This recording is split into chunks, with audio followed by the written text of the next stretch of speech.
the explanation about the dispute settlement under WTO. We have discussed about the nature of WTO dispute settlement and also some cases that involve Indonesia. So now I will open this discussion. So if you have any question, then you can raise hand and then explain what your concern or your question. Okay.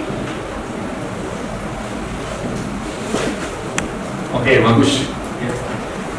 Okay, sir, I want to ask regarding dispute settlement mechanism of WTO. For example, the Indonesian and Singapore trade agreement. The Indonesian has applied the single law system, and the Singapore has applied the common law system. What kind of choice of law that WTO will use?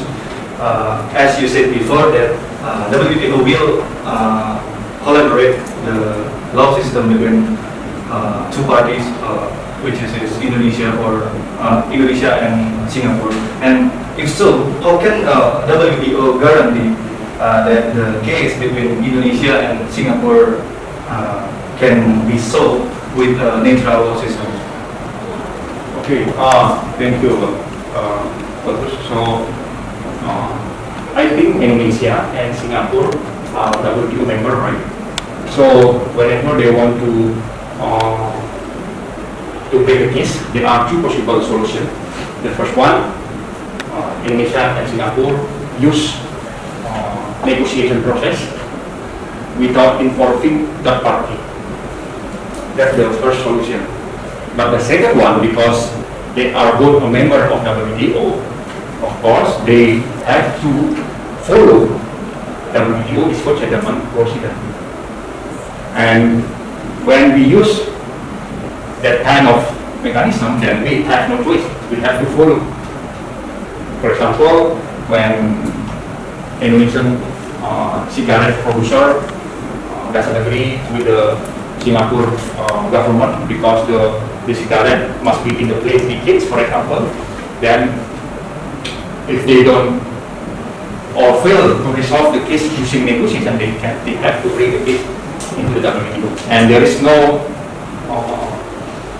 distinguish between common law and civil law anymore, because once you go into the WTO system, then you have to obey the procedure. That's the basic principle. Do you have any follow-up question? I think that's it. Thank you. All the others?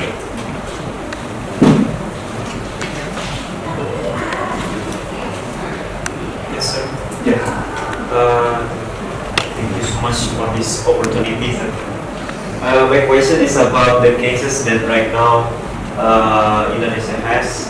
That President Joko Widodo has cut the palm oil, so the people in Indonesia can access more about the oil. And what about, my question is, the country that import the oil from Indonesia that right now has been cut from President Joko Widodo, is the country can sue the Indonesian country, so because the cutting of the oil. That's the question. Okay, thank you. Angelo. Yes. I think this case is pretty similar with what happened in nickel, but the difference, because of palm oil and nickel have like the degree, the different. I think palm oil is more essential. I think many countries can produce palm oil. It's not like nickel, because in nickel maybe because we have a lot of natural resources that can produce nickel. Then some countries like Russia, like Indonesia, have privilege to produce nickel.